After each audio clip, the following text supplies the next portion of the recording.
Hello everyone, कैसे हैं सारे बच्चे। आई होप आप सभी बहुत बढ़िया होंगे एंड बहुत अच्छे से पढ़ाई भी कर रहे हैं। लास्ट क्लास में हमने यहाँ पे क्या पढ़ा था, हमने देखा था कि मेल रिप्रोडक्टिव सिस्टम कैसा होता है, किस तरीके से कहाँ पे स्पर्म्स बनेंगे और कैसे फाइनली वो स्पर्म्स बन करके बाहर जाएंगे। अब हमको यहाँ पे ये समझना है कि फाइनली ये स्पर्म्स बन तो गए हैं, लेकिन ये अभी इनको ट्रांसपोर्ट के लिए पीनस की जरूरत है। What is penis? Penis is the external जेनाइटिलिया।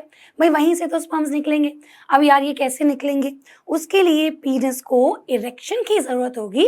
Now what are those tissues और ये स्पर्म्स बनने के पीछे कौन से हॉर्मोन्स इन्वॉल्व हैं, इन चीजों को आज की क्लास में पढ़ेंगे एंड स्टार्ट करेंगे फीमेल रिप्रोडक्टिव सिस्टम।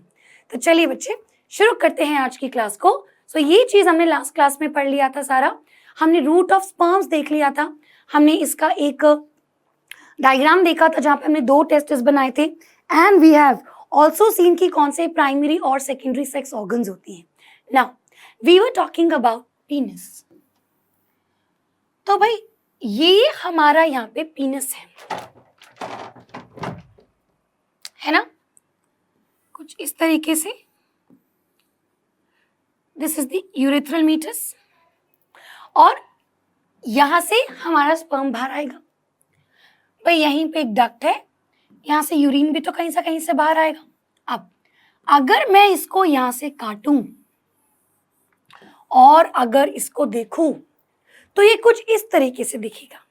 अब ये कैसे दिख रहा है तुम लोगों को? यहाँ पे 3 टिश्यूज हैं और यहाँ पे एक और टिश्यूज है, 1, 2 एंड 3। ये जो मेरा यहाँ पे ये वाली चीज है, दिस इज द यूरेथ्रा। यहाँ से तुम्हारा यूरिन जा रहा है।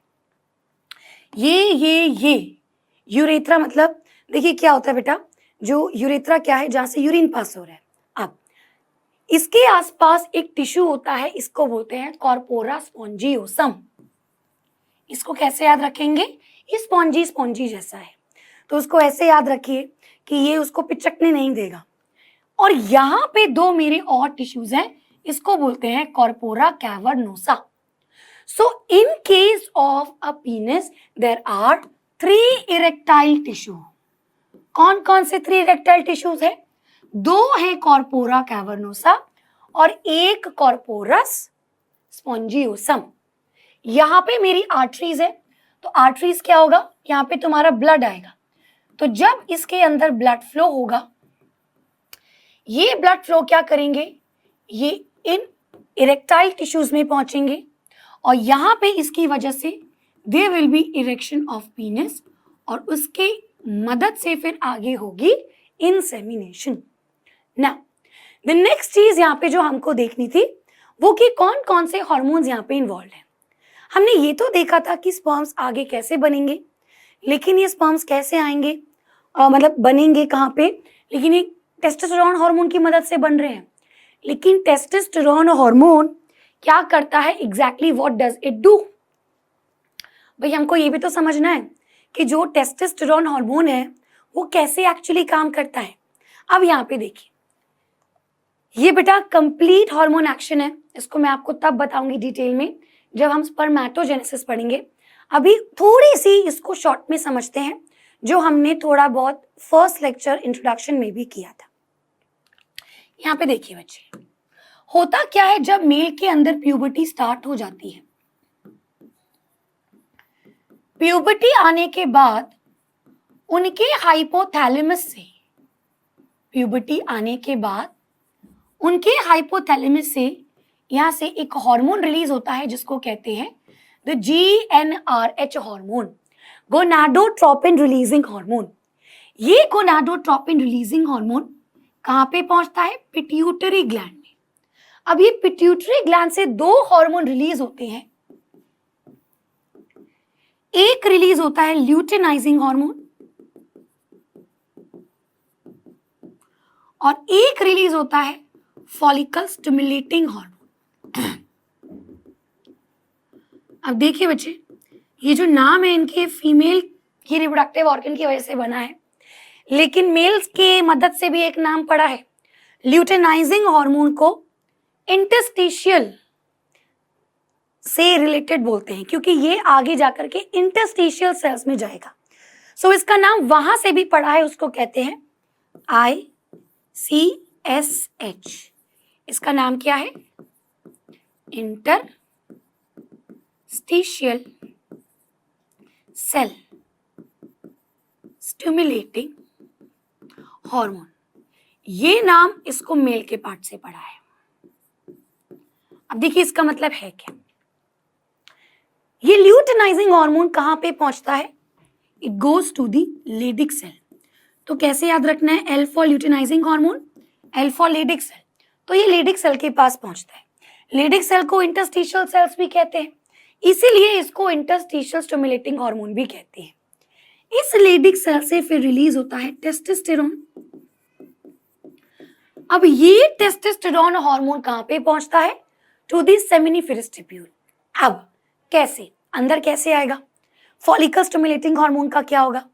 ये follicle stimulating hormone seminiferous tubule में जाती है और उसके अंदर ये सटोली सेल्स में जाता है। सो याद रखे बेटा, लेडिक सेल्स में ल्यूटिनाइजिंग हार्मोन, सटोली सेल्स में फॉलिकल स्टिमुलेटिंग हार्मोन। तो कैसे याद रखेंगे? एस स्टिमुलेटिंग से एस याद रखना है। अब यहां से एक हार्मोन रिलीज होता है जिसको कहते हैं इनहिबिन हार्मोन,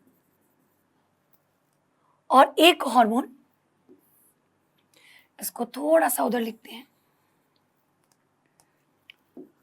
दो चीजें, एक एंड्रोजन बाइंडिंग प्रोटीन्स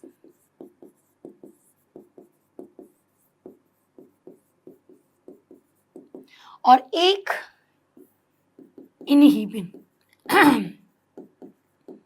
अब ध्यान से सुनिएगा, टेस्टोस्टेरोन हार्मोन स्पर्म्स तो बनाएगा, लेकिन स्पर्म तो सेमिनिफेरस ट्यूब्यूल के अंदर बनेंगे और सटोली सेल सेमिनिफेरस ट्यूब्यूल के अंदर है।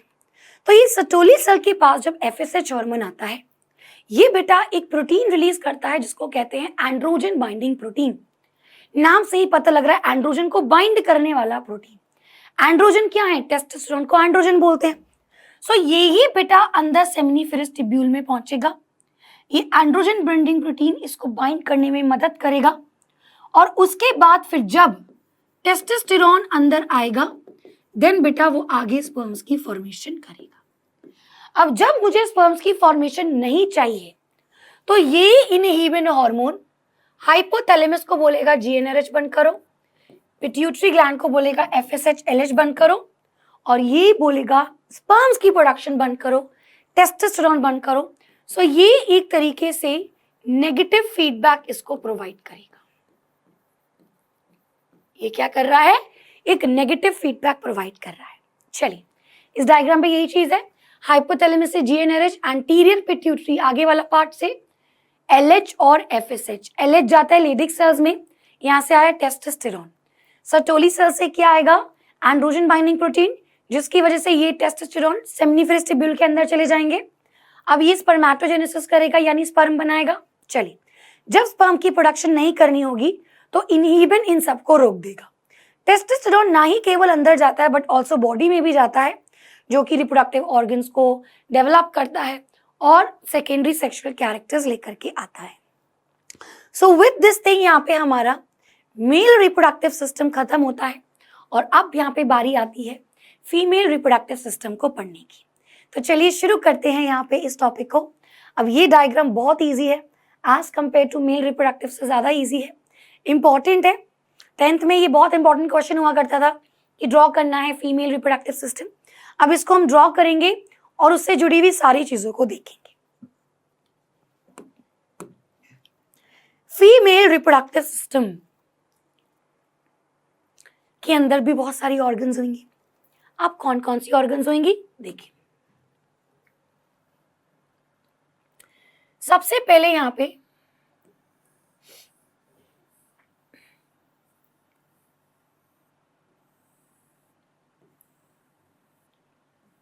लाइक दिस, थोड़ा सा इसको और मोटा बना देते हैं। ये ट्यूब बना रही हूं।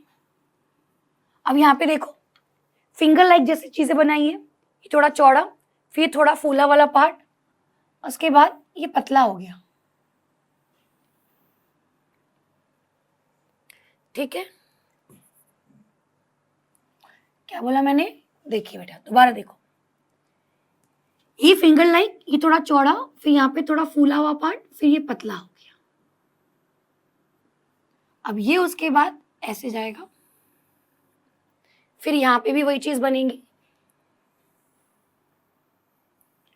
ये फिंगर लाइक प्रोजेक्शन, ये फनल जैसा, ये फूला वाला पार्ट, और फिर ये पतला हो गया। ठीक है, अब जब ये यहाँ पे फाइनली, अब ये कहाँ पे जाएगा, it will go like this, ऐसे बनाइए उसके बाद।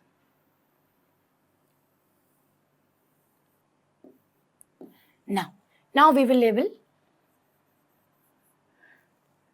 इधर हम एक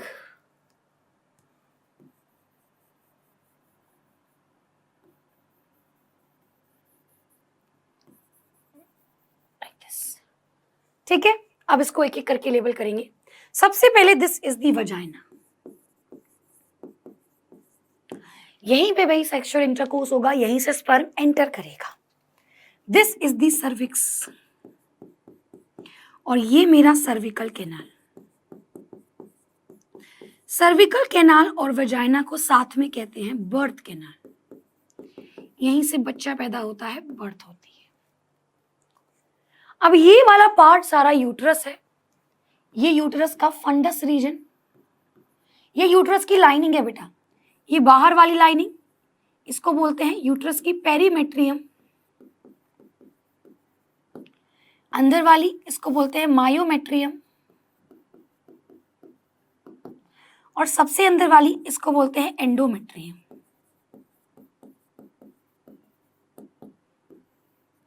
These are यूट्रस लाइनिंग, ये यूट्रस का फंडस, ये यूट्रस ही बेटा वूम्ब है जिसके अंदर बेबी डेवलप होता है। ये जो दो चीजें हैं जो लास्ट नहीं है लटकी हुई, ये फैलोपियन ट्यूब है जिसको ओविडक्ट कहते हैं। अब इसके देखिए कितने सारे पार्ट्स हैं, इस वाले पार्ट को कहते हैं फिम्ब्रिये, इस वाले पार्ट को कहते हैं इन्फंडिबुलम, फनल शेप, इस वाले पार्ट को कहते हैं एम्प्यूला, और इस वाले पार्ट को कहते हैं isthmus.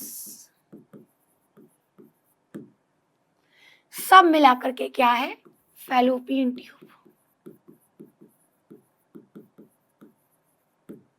Now look how things are going to do. Ovary होनी चाहिए भाई, ओवरी कैसी है, ओवरी यहाँ पे है। अब ये ओवरी इनसे कनेक्टेड है किस तरीके से, थ्रू अ लिगामेंट। तो ये ओवरी ऐसे हवा में नहीं होती, ये लिगामेंट के थ्रू कनेक्टेड होती है। This is the ovary. Ovary दोनों साइड होगा, ovary is the primary sex organ बच्चे, ठीक है। थोड़ा सा ऊपर नीचे ये बन गया, तो आप इसको ठीक कर दीजिएगा, मुझे लिखना भी होगा, ठीक है। अब यहाँ पे इसके फंक्शंस देखेंगे। होता क्या है यहाँ पे जब स्पर्म एंटर करता है, so sperms enter from the vagina, it goes to the cervix, it goes to the uterus, and finally ये ऐसे इधर पहुंचेगा। ये इधर भी जाएगा, उधर भी जाएगा। फीमेल रिप्रोडक्टिव सिस्टम में बेटा ओवरी क्या है, अंडा बनाती है, फीमेल गैमीट बनाती है जिसको एग बोलते हैं। So this is very very important कि ये जो ओवरी होता है, ovary is the primary sex organ. इसी में से फीमेल के हॉर्मोन्स, कौन से दो hormone, estrogen and progesterone release होते हैं, और इसी में से बच्चे ओवम रिलीज होता है। यहाँ पे एक रूल ऑफ वन को याद रखिए, जो मेरा रूल है, रूल ऑफ वन, ये आपको हमेशा याद होना चाहिए। अब सब चीजें लिंक्ड होंगी, फीमेल रिप्रोडक्टिव सिस्टम काफी रिलेटेड है भाई बहुत सारे टॉपिक से, तो ये आपको समझ में आएगा जैसे जैसे। अभी चीजों को इकट्ठी करते रहिए। ओवरी के अंदर हमेशा गैमीट नहीं बनता, ओवरी के अंदर हर महीने कोई भी एक ओवरी में एक गैमीट बनता है, और हर महीने क्या होता है ऐसा, उसको मेंस्ट्रुअल साइकिल कहते हैं। So rule of one is in every 1 month there is 1 menstrual cycle। ये सिर्फ फीमेल्स में होती है। जिसमें से कोई भी एक ओवरी एक एग प्रोड्यूस करता है। दोनों नहीं करेगी, दोनों कर दी कभी कभी रेयर हो गया, मोस्टली ऐसा होता है। और ये प्यूबर्टी के बाद से स्टार्ट होती है, मेंस्ट्रुअल साइकिल से ऑनसेट ऑफ प्यूबर्टी, इसी से ही प्यूबर्टी स्टार्ट हो जाती है। तो मान लीजिए कि यहाँ पे क्या हुआ, आपका ओवरी ने एग बना दिया। अब इसको ऐसे देखिए, ओवरी ने यहाँ पे एग बना दिया, दिस इज दी ओवम। अब मान लो ये यहाँ पे इधर पहुंचा, ये पहुंचता पहुंचता यहाँ पे आ जाएगा एम्पिला रीजन में। एम्पिला रीजन इज द रीजन जहाँ पे फर्टिलाइजेशन होगी। Very very very important. अगर बच्चों आपके पास पुरानी एनसीईआरटी है, सो मेक श्योर आप इस चीज को करेक्ट कर लें, क्योंकि पुरानी एनसीईआरटी में लिखा हुआ है एम्पिला इस्थमिक जंक्शन जिसमें फर्टिलाइजेशन होती है, but it is wrong, it is actually the ampulla जिसमें आपकी फर्टिलाइजेशन होती है। एम्प्यूला में फर्टिलाइजेशन होती है, तो यानी ये जो स्पर्म है ये एम्प्यूला के पास इधर यहां तक पहुंचेगा, और जब ये दोनों फ्यूज कर जाएंगे आपस में, देन बेटा ये बनाएंगे क्या, दी जाइगोट। अब मान लीजिए उधर भी बहुत सारे स्पर्म्स गए, लेकिन उधर तो एग बना ही नहीं, तो क्या होगा उन स्पर्म्स का, वो स्पर्म्स खत्म हो जाएंगे। फीमेल बॉडी के अंदर कोई एक नहीं 300 मिलियन स्पर्म्स एंटर करते हैं, but only one sperm get the chance to fuse the egg, क्योंकि हमें 23 मिला के 46 ही तो क्रोमोसोम करना है, तो बाकी सारे स्पर्म्स खत्म हो जाते हैं। अब ये एक ही साइड चलेगा, लेकिन समझाने के लिए मैं दूसरी साइड दूसरा कंसेप्ट समझा रही हूं। अब मान लीजिए जाइगोट बन गया, अब मान लो इधर जाइगोट बन गया, ठीक है, सो this is the ampulla part, ये जाइगोट बन गया। अब ये जाइगोट डिवाइड होएगा, ये डिवाइड होगा 2 सेल 3 सेल, धीरे धीरे बेटा धीरे धीरे ये यूटेरस में आ जाएगा, यहाँ पे एम्ब्रियो डेवलप होगा, इम्प्लांट हो जाएगा, इसी को इम्प्लांटेशन कहते हैं। सो मान लीजिए जब यहाँ पे जाइगोट बन गया, देन स्लोली स्लोली जैसे जैसे बड़ा होगा, तो ज्यादा बड़ा तो यहाँ से नहीं निकल पाएगा, तो उसके बाद ये यूट्रस में ही इम्प्लांट होएगा। सो एंडोमेट्रियम लाइनिंग में ही इम्प्लांट हो रहा है। सो एंडोमेट्रियम का फंक्शन यही होता है कि यहाँ पे आपका एम्ब्रियो इम्प्लांट होता है, ये पूरा उसको ढक लेता है, और यहाँ पे फिर प्लासेंटा बनता है, और यहीं पे फिर आपका जो बेबी है, जो एम्ब्रियो है, वो डेवलप होता है। जब वो फुली डेवलप होता है, इट कम्स आउट। ठीक है, चलिए अब यहाँ पे कुछ एडिशनल चीज मैं आपको बता रही हूँ। बेटा चलिए मान लिया कि स्पर्म तो मूव कर सकता है, उसके पास मोटाइल है, वो चल सकता है, लेकिन एग तो मूव नहीं कर सकता ना, एग के पास तो कोई मोटाइल कैरेक्टर नहीं है, तो स्पर्म तो चलते चलते यहाँ पे आ गया। एग कैसे चलते चलते यहाँ पे आया? सो ये जो फैलोपियन ट्यूब होती है, इसमें इस तरीके के columnar epithelium, ciliated columnar epithelium tissue होता है। इसी की मदद से यहाँ पे ये जो एग है या ओवम है, ये मूव करता है। सो यहाँ पे प्रेजेंट होता है सीलिएटेड कॉलमनर एपिथेलियम। ये बच्चे क्या करेगा, ये मूव्स कराता है एग को, इट मूव्स द एग। ठीक है, चलिए ये मेरा यहाँ पे फीमेल रिप्रोडक्टिव सिस्टम का एक पूरा पार्ट खत्म होता है। अब आप अगर इसमें देखोगे वही सारी चीजें जो हमने ड्रॉ करी है, there is a vagina, cervical canal, cervix, ovary, fimbriae. ये देखो यहाँ पे, ये दिस इज द लिगामेंट, ये लिगामेंट के थ्रू यहाँ पे जॉइंट है। ठीक है, ये फिंगर लाइक प्रोजेक्शन है विच इज द फिम्ब्रिए। तो ये क्या करता है, ये ओवरी में से कैच करता है एग को, इट कैचेस द एग। फिर एम्पुला में इसकी जाके फर्टिलाइजेशन होती है, एंड फाइनली एग यहाँ पे आपका इम्प्लांट हो जाता है, embryo, and then it comes out here. ठीक है, this is the female reproductive system. अब आगे ओवरी पढ़ने से पहले मैं आपको इसका एक्सटर्नल जेनाइटिलिया पढ़ाऊंगी। ठीक है, क्योंकि ओवरी में बहुत सारी चीजें हैं जो हमको अभी समझनी है। So before ovary we will discuss about external genitalia. Alright, let's start first. So external genitalia क्या है? जैसे हमने मेल्स में देखा था कि penis was the external genitalia, females में vulva is the external genitalia, हम वुल्वा बोलते हैं, ठीक है। अब देखिए कैसे होगा। सो कुछ इस तरीके से आप बना दीजिए, बिल्कुल सिंपल डायग्राम, जिससे हमें बनाने में भी नीट एंड क्लीन होना चाहिए और हमको लर्न भी होना चाहिए सारे पॉइंट्स। फिर ऐसा वी बनाया लाइक दिस। अब ये वाला जो पार्ट होता है, ये मैं डॉट डॉट क्या बना रही हूँ, यहाँ पे बहुत सारे हेयर होते हैं प्यूबिक, सॉरी बच्चों। सो ये वाला पार्ट, इसको हम बोलते हैं, ये सॉफ्ट पार्ट होता है, ये थोड़ा सा स्पॉन्जी होता है, यहाँ पे फैटी टिश्यू प्रेजेंट होता है। दिस इज मॉन्स प्यूबिस, और यहाँ पे प्यूबिक हेयर प्रेजेंट होता है। तो ये कैसे होते हैं, यहाँ पे फैटी होता है, ठीक है। चलिए यहाँ पे भी मेरे प्यूबिक हेयर प्रेजेंट है। अब ये वाला मेरा यहाँ पे इस तरीके से यहाँ पे ऐसे प्रेजेंट होंगे। So there will be two structures, दो लिप्स, एक इस तरीके से एंड यहाँ पे एक इसके अंदर।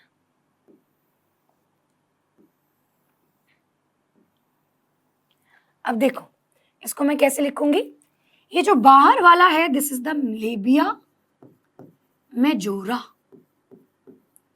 अंदर वाला इज द लेबिया माइनोरा। अब यहां पे यूरेथ्रा भी होगा। So here is urethra.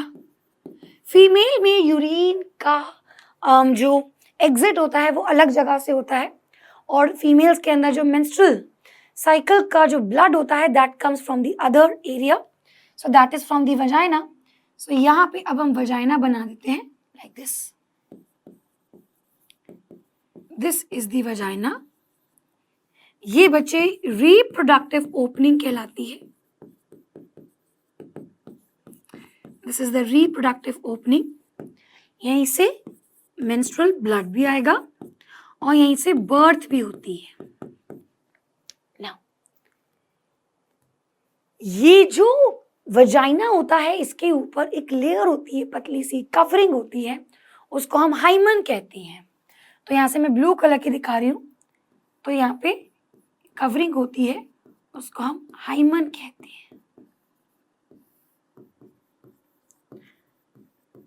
Hymen बेटा यूजुअली टियर हो जाती है on sexual intercourse, it tears on sexual intercourse, but NCERT में क्या मेंशन है कि इट इज नॉट नेसेसरी कि अगर हाइमन टियर है तो सेक्सुअल इंटरकोर्स हुआ है।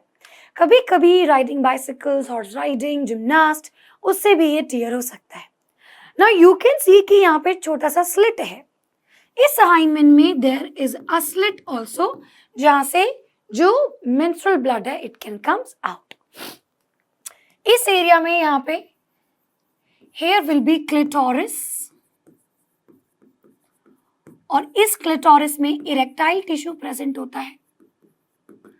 तो जैसे मेल में पीनस है फॉर प्लेजर, यहाँ पे क्लिटोरिस है, इरेक्टाइल टिश्यू। और कौन से इरेक्टाइल टिश्यूज है यहाँ पे, दो प्रेजेंट होते हैं, कॉर्पोरा कैवर्नोसा, नॉट स्पॉन्जियोसा, कैवर्नोसा। यहाँ पे फोल्ड्स ऑफ स्किन्स होती है, उसको कहते हैं फोर्शे। और ये जो पूरा अंदर वाला पार्ट होता है, दिस एंटायर इनर पार्ट, अब इसको मैं ऐसे बना देती हूँ ग्रीन कलर के डॉट डॉट डॉट। पूरा मतलब ये पूरा जो पार्ट है जिसके अंदर हमने ये सारी चीजें अभी करी हैं, इसको हम क्या कहते हैं, दिस इज द वेस्टिब्यूल। तो ये हमारा क्या होता है, this is the external genitalia of a female. अब उसके बाद आते हैं mammary glands. Now mammary glands तो बेटा मैमल की खासियत है। मैमल्स को मैमल्स ही इसलिए बोला जाता है क्योंकि उनके पास मेमोरी ग्लैंड्स होते हैं। अब ये मेमोरी ग्लैंड्स का काम क्या होता है, यहाँ पे मिल्क की प्रोडक्शन होती है ना, where exactly it takes place, so these are the mammary glands और द ब्रेस्ट। इसी में मिल्क प्रोड्यूसिंग सेल्स हैं, देखिए कहाँ पे। अब ये इस तरीके से होगा, इसका सीक्वेंस में क्वेश्चन आता है। तो यहाँ पे जैसे आप देख रहे हैं, ये जो ब्रेस्ट होती है, जो मेमोरी ग्लैंड्स होते हैं बेटा, These are modification of sweat glands. This is modification of sweat glands. ठीक है, अब यहाँ पे फैटी टिश्यू भी प्रेजेंट होता है. So if you can see यहाँ पे ये वाला पार्ट इज द फैट. अब जैसे हमने याद है टेस्टिस में किया था कि टेस्टिस सारे के सारे पार्ट्स जो हैं वो डिवाइडेड है इनटू लोब्यूल्स. यहाँ पे पूरे मेमोरी ग्लैंड्स. अब मान लो ये पूरा कंप्लीट मेमोरी ग्लैंड होगा, ठीक है. इसको हम इस तरीके से, अब यहाँ पे इसका सीक्वेंस पढ़ेंगे तो ये पूरे मेमोरी ग्लैंड्स इस तरीके से लोब्स में डिवाइडेड है, उसको हम मेमोरी लोब्स कहते हैं. So these are mammary lobes. और एक ब्रेस्ट में कितने होते हैं? 15 to 20 मेमोरी लोब्स. तो सबसे पहले इसको साथ साथ करना है. सबसे पहले मेमोरी लोब्स आया बेटा, तो ये देखेंगे यहाँ पे, ये दीज आर मेमोरी लोब्स. ये क्या है? These are memory lobe. अब इन मेमोरी लोब में इस तरीके से बलून लाइक स्ट्रक्चर्स हैं. इन स्ट्रक्चर्स को बोलते हैं मेमोरी एल्वियोलस और प्लूरल में एल्वियोलाई. सो यहां पे there will be balloon like structure जिसको हम क्या बोलते हैं? एल्वियोलाई. इसी एल्वियोलाई में मिल्क का प्रोडक्शन और सिक्रेशन होती है. Very very important. And secretion होती है. अब यहां से ये बाहर आएंगे.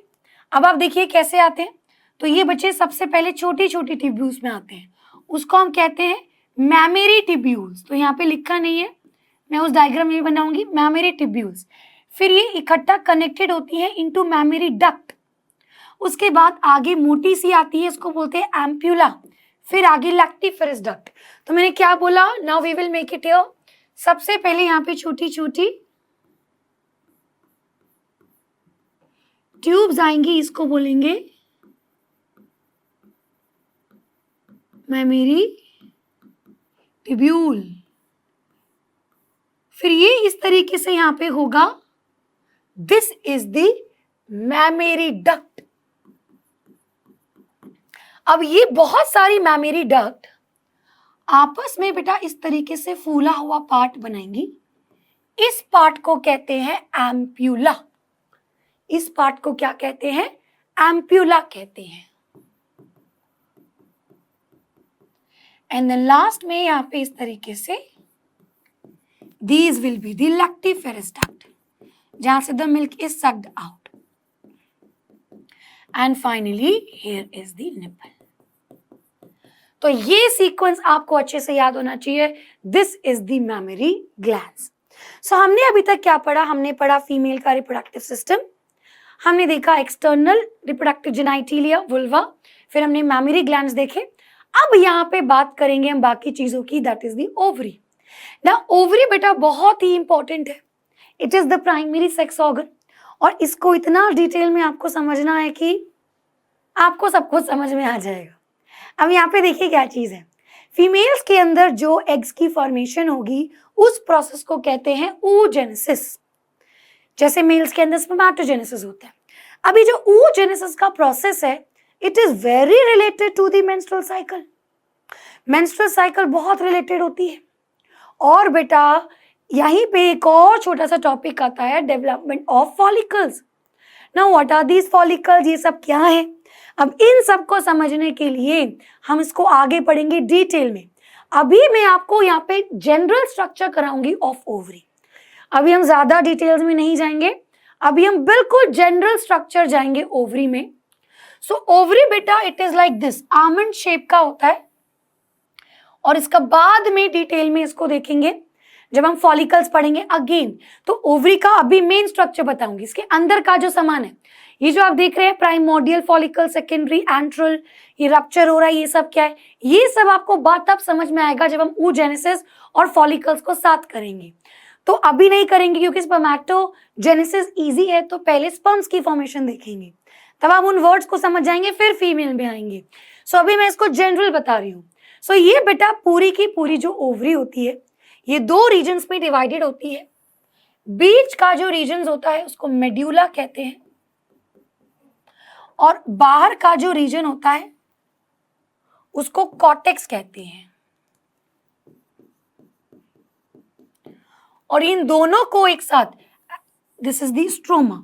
तो ओवरी का पूरा स्ट्रोमा दो पार्ट्स में डिवाइड है, बीच वाला विच इज द मेड्यूला, ठीक है, ये वाला पार्ट इज द मेड्यूला, और साइड साइड वाला part it is the cortex. अब यहां से इस तरीके से ब्लड वेसल्स जाती हैं। सो ये से मेड्यूला से ऐसा हो करके इस तरीके से ब्लड वेसल्स जाती हैं, मीन्स, ठीक है, यहाँ पे ऐसे इनकी कनेक्टिविटी होती है। So these are the blood vessels.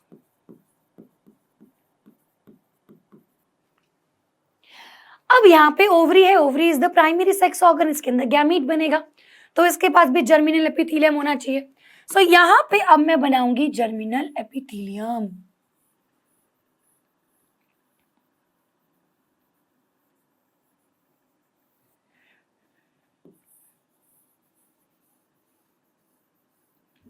This is the germinal epithelium,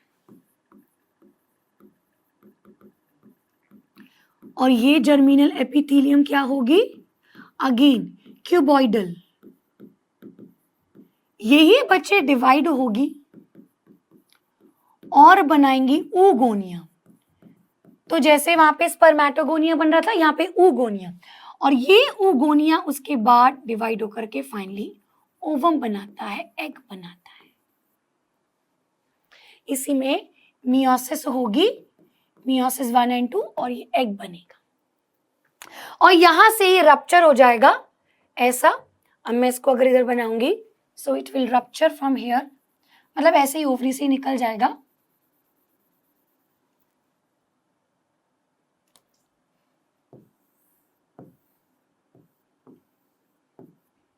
this is the egg. अब ये कैसे निकला, ये बना कैसे, कहां से बना? तो मान लीजिए बेटा ये सेल डिवाइड हुए, अब यहाँ पे कुछ oogonia सेल्स बने। अब देखिए अगर मैं आगे बताऊंगी तो पूरी oogenesis हो जाएगी, वो तो अब हमें नहीं करनी। दो चीजें यहाँ पे आपको समझनी है, ध्यान से सुनिएगा। एक होता है oogonia जो डिवाइड करेगा और बनाएगा प्राइमरी oocyte, फिर से ये बनाएगा सेकेंडरी oocyte, और तब जाकर के ये होगी कंप्लीट। मतलब ये मियोसिस 1 मियोसिस 2, मियोसिस 1 के बाद सेकेंडरी oocyte, मियोसिस 2 जब कंप्लीट हुई तो फाइनली ओवम बना। भाई जब कंप्लीट मियोसिस होगी तो ओवम बनेगा। तो ये oogonia मैच्योर होता है, बनता है प्राइमरी oocyte, फिर उसके बाद मियोसिस 1 करेगा, मियोसिस 2 करेगा, और मेरा ओवम बनेगा। लेकिन ये बेटा आसानी से नहीं होता। ये कैसे होता है? ये जो प्राइमरी oocyte है ये बिफोर बर्थ ही बन जाते हैं, ये जन्म से पहले ही बन जाते हैं। उसके बाद ये वाला प्रोसेस स्टार्ट होता है after puberty.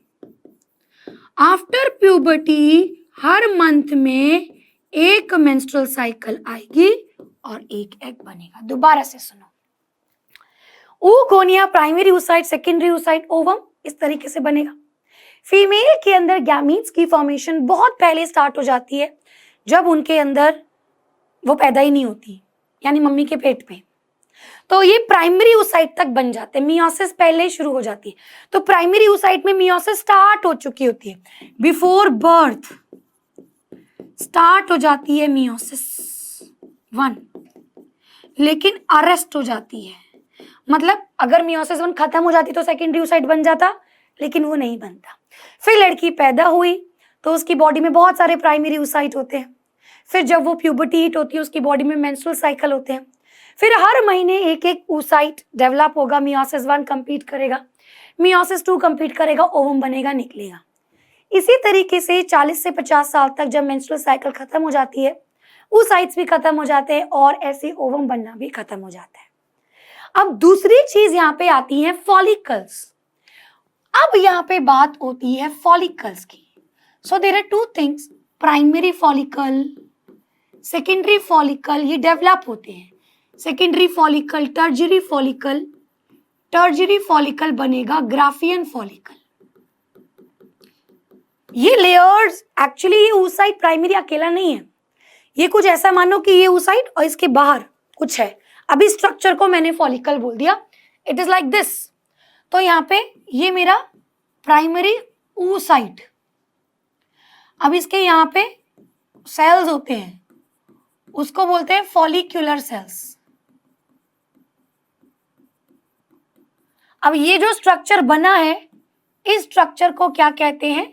This is the primary follicles. और ये प्राइमरी फॉलिकल्स बिफोर बर्थ बनते हैं। सो जो मैंने पढ़ाया कि लड़कियों के अंदर, बॉडी के अंदर पहले ही बर्थ, जन्म लेने से पहले उनकी बॉडी में प्राइमरी oocyte बनता है, तो एक्चुअली प्रोटेक्शन में होता है कुछ सेल्स के, और उस पूरे स्ट्रक्चर को प्राइमरी फॉलिकल कहते हैं। लड़की की बॉडी में, उसकी ओवरी के अंदर, दोनों ओवरी में कई सारे प्राइमरी फॉलिकल्स होती हैं। अब वो पैदा हुई, बहुत सारे प्राइमरी फॉलिकल खत्म भी हो जाते हैं। फिर जब प्यूबर्टी आती है, यानी 12-14 साल की होती है, फिर उसकी मेंस्ट्रुअल साइकिल होती है, फिर ये प्राइमरी फॉलिकल आपका सेकेंडरी फॉलिकल में बनता है, सेकेंडरी फॉलिकल टर्जियरी फॉलिकल में बनता है, टर्जियरी फॉलिकल ग्राफियन फॉलिकल में बनता है, और ये ग्राफियन फॉलिकल रप्चर हो जाता है और इसमें से निकलता है सेकेंडरी oocyte। अब ये क्या लिख दिया मैम आपने? इसके अंदर तो प्राइमरी oocyte था। बेटा मियोसिस कंप्लीट कर लेगा, ये मियोसिस 1 कंप्लीट कर लेगा, मियोसिस 2 कंप्लीट कर लेगा। अब मियोसिस 2 कंप्लीट नहीं हुई, नहीं तो ओवम बनना चाहिए था ना। तो सेकेंडरी oocyte में स्टार्ट तो हो चुकी है मियोसिस 1, सॉरी मियोसिस 2, बट ये भी अरेस्टेड होती है, तो ये कंप्लीट होती है व्हेन स्पर्म कम। बस इतना अभी समझो। फिर से रिपीट करा रही हूं, फीमेल की बॉडी के अंदर, ओवरी के अंदर एग्स बनेंगे, एग्स मियोसिस से बनेंगे, जिनसे बनेंगे उनको ओगोनिया सेल्स बोला। अब उसने मैच्योर हुआ, प्राइमरी oocyte बनाया। ये थोड़ा सा मियोसिस 1 शुरू ही करता है कि ये अरेस्ट हो जाती है। अब लड़की की बॉडी में प्राइमरी oocyte कवरिंग्स में आ जाते हैं, उसको हम प्राइमरी फॉलिकल कह दिया। अब उसके बाद वो पैदा हुई, पैदा होने के बाद क्या हुआ? वो बड़ी हुई, 14-15 साल तक प्यूबर्टी तक पहुंची, कई सारे प्राइमरी फॉलिकल्स खत्म हो गए, कोई नया प्राइमरी फॉलिकल्स नहीं बनेगा। अब जितने भी बचे, हर महीने मेंस्ट्रुअल साइकिल आएगी, एक प्राइमरी फॉलिकल डेवलप होगा, 3-4 होते हैं, एग एक ही बना पाता है और एक अंडा बनता है। ऐसे करते करते जब तक मेंस्ट्रुअल साइकिल खत्म हो जाती है तो गैमेट नहीं बनता। क्यों? क्योंकि एग्स ही खत्म हो गए। तो ये प्राइमरी फॉलिकल सेकेंडरी में बनता है। अब हम देखेंगे कि इनमें क्या डिफरेंस है, ये हम oogenesis में पढ़ेंगे। ये सेकेंडरी फॉलिकल टर्जियरी बनाता है, टर्जियरी फॉलिकल ग्राफियन बदलता है, जो सबसे मैच्योर फॉलिकल है, और वो ही फट करके यहाँ से एग निकलता है। तो इसी के अंदर ही अंदर मियोसिस 1 भी कंप्लीट हो गई और मियोसिस 2 भी कंप्लीट होने ही वाली थी कि वो रुक गई और सेकेंडरी oocyte निकलता है। तो यहां से जो हमने पढ़ा था कि फैलोपियन ट्यूब में जो सेकेंडरी oocyte पहुंचता है वो सेकेंडरी oocyte होता है, नॉट दी ओवम। जब स्पर्म आएगा तब वो बनता है ओवम, नहीं तो अगर स्पर्म नहीं आया तो वैसे ही मर जाएगा। सो ये यहाँ पे ओवरी का स्ट्रक्चर हुआ। एंड नाउ बेटा हम क्या देखेंगे कि फीमेल रिप्रोडक्टिव सिस्टम के अंदर जो प्राइमरी सेक्स ऑर्गन था दैट वाज दी ओवरी, यहीं पे oogenesis होगी और दोनों के दोनों हार्मोन्स आएंगे। हार्मोन्स का फंक्शन भी हम तभी पढ़ेंगे। एक्सेसरी डक्ट्स में आपके यहाँ पे फैलोपियन ट्यूब आया। अब ग्लैंड्स, ग्लैंड्स में तुम्हारे पास एक मेमरी ग्लैंड्स आया। अब एक और ग्लैंड होते हैं बेटा इनके पास, and that is the Bartholin gland. क्या बोलेंगे उसको? Bartholin gland. देखिए एक्सटर्नल जेनाइटिलिया में यहां पे 2 प्रेजेंट होते हैं बार्थोलिन ग्लैंड। ये बल्बो यूरेथ्रल की तरह होते हैं, जैसे मेल्स में होते हैं ना, ये म्यूकस सिक्रीट करते हैं। एंड विद दिस थिंग यहाँ पे हमारा फीमेल रिप्रोडक्टिव सिस्टम खत्म होता है। अब नेक्स्ट क्लास में बेटा हम पढ़ेंगे गैमीट्स की फॉर्मेशन। पहले स्पर्म्स की फॉर्मेशन पढ़ेंगे, फिर एग्स की। सो आज के लिए इस क्लास को खत्म करते हैं, मिलते हैं नेक्स्ट क्लास में। So bye bye and thank you.